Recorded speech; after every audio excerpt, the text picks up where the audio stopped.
नमस्कार, स्वागत आहे तुमचे आमच्या चॅनेलमध्ये। आवाज महामुंबईचा, शोध बातमीचा, कौल मनाचा। चला तर मग आमचे चॅनेल शेअर करा, लाईक करा आणि सबस्क्राइब करा। धन्यवाद। मोरा बंदरातील गाळात रुतलेली लॉन्च सेवा पूर्ववत सुरू होणार।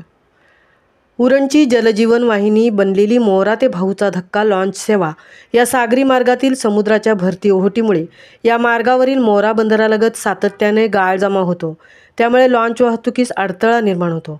ओहोटीच्या वेळेस लॉन्च सेवा दररोज 2 ते 4 तास बंद ठेवावी लागते, याचा त्रास प्रवाशांना होत आहे। मोरा बंदरातून भाऊचा धक्का इथून मुंबईत पोहोचण्यासाठी अवघा 1 तास लागतो। याशिवाय प्रदूषण, वाहतूक कोंडी या त्रासापासून दूर ठेवणारी तसेच कमी खर्चात आणि अत्यंत जवळचा प्रवास असणारी ही स्वस्त लॉन्च सेवा मोरा ते भाऊचा धक्का अशी या सेवेची ओळख आहे।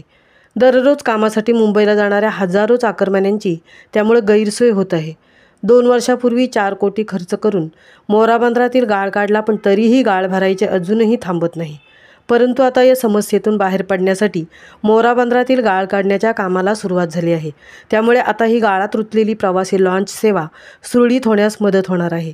या गाळाच्या समस्येमुळे कधी 4-5 दिवस प्रवासी वाहतूक बंदच ठेवण्यात येत असल्याने प्रवाशांची गैरसोय होते, तर कधी नवख्या सारंग ड्रायव्हरमुळे लॉन्चेस गाळात रुतून बसतात, त्यामुळे प्रवाशांना हा त्रास सहन करावा लागत असे। अशी ही गाळाची समस्या कायमस्वरूपी दूर करण्यासाठी प्रवासी मुंबई जलवाहतूक संस्था लॉन्च मालकांकडून सातत्याने मागणी होत होती। अखेर बंदर विभागाने या मागणीची दखल घेऊन 3 दिवसांपासून मोरा बंदरातील गाळ काढण्याच्या कामाला सुरुवात केल्याची माहिती मोरा बंदर विभागाचे अधिकारी नितीन कोळी यांनी दिली। मोरा बंदरात नेमक्या कोणत्या बाबी गाळाची समस्या निर्माण होण्यास कारणीभूत आहेत, यासाठी अभ्यासगट तयार केला आहे। त्यानंतर मोरा बंदरातील गाळाची समस्या कायमस्वरूपी दूर करण्यासाठी उपाययोजना करण्यात येणार आहे, असे प्रकाश चव्हाण, कार्यकारी अभियंता, मेरीटाईम बोर्ड यांनी आपले अभ्यासू मत व्यक्त केले आहे।